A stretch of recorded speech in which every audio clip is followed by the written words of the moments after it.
Hola, en el vídeo de hoy vamos a hablar de un concepto del que estoy segura que habéis oído hablar, que es la presión.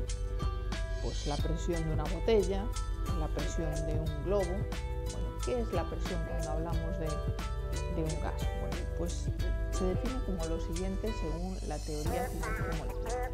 La presión de un gas es una medida del número de choques de las partículas contra las paredes del recipiente, es decir, presión, podríamos decir que es igual al número de choques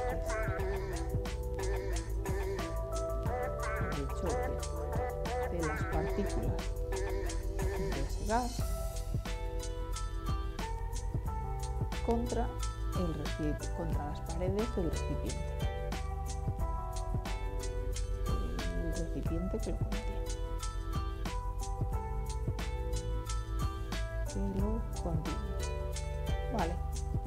Por ejemplo, este recipiente que tengo aquí, veis que estas bolitas azules pues son las partículas de mi gas, ¿vale? Entonces la presión que me marca aquí este aparatito, que bueno, se llama manómetro, que puede ser como este de aquí, ¿vale? Es un aparato que me mide la presión que hay aquí dentro de este recipiente, pues lo que me está diciendo es el número de choques que está habiendo de cada de estas partículas de gas contra las paredes del recipiente. ¿Qué ocurre si metemos más partículas de gas aquí? Pues pongamos que añado más bolitas de estas aquí, así, aumentaría el número de choques, ¿verdad? Entonces, si meto más gas, implica más partículas, implica más choques, por lo tanto la presión sube, ¿verdad? Eso sí aumento el número de partículas, estas verdes, estoy poniendo para que las diferencies. ¿Qué ocurre? Voy a borrar las verdes.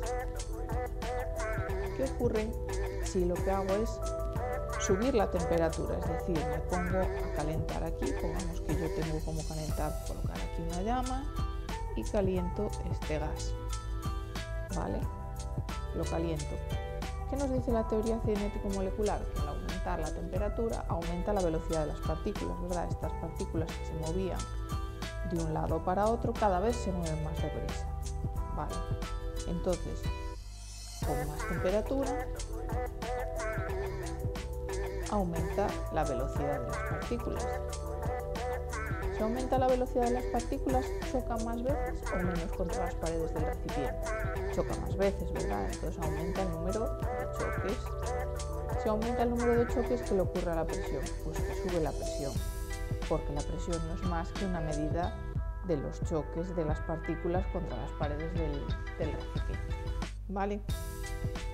A todo esto, bueno, este dibujito de aquí lo he sacado en un programa que se llama PET Colorado, que tiene un montón de simulaciones de física y de química con el que podéis jugar pues a aumentar la temperatura, a bajar la temperatura, a meter más gas, y así veis cómo va cambiando la presión y veis pues cómo se mueven todas estas partículas de gas, ¿vale?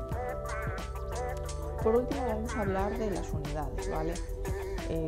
Cuando hablamos de presión, pues hablamos de presión en el sistema internacional, la presión se mide en pascales. Esto es en el sistema internacional, aunque habréis oído hablar de otras unidades muy comunes, por ejemplo las atmósferas, ¿vale? La presión atmosférica es una atmósfera. Hay otras unidades muy conocidas que son los bares, el bar, ¿vale? Y hay pues hay que usar factores de conversión para pasar de unas unidades a otras.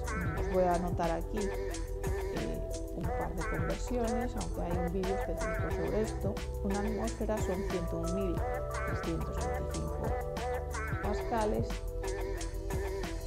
y una atmósfera es 1,013 bar, ¿vale? Y un bar es igual a 10 elevado a 5 pascales, ¿vale? Con todo esto pues podéis hacer los factores de conversión y convertir cualquier unidad de presión en otra. Yo, como siempre, en los ejercicios que se hagan os voy a recomendar usar siempre el sistema internacional para que no os liéis en general, aunque bueno, iremos viendo pues caso a caso.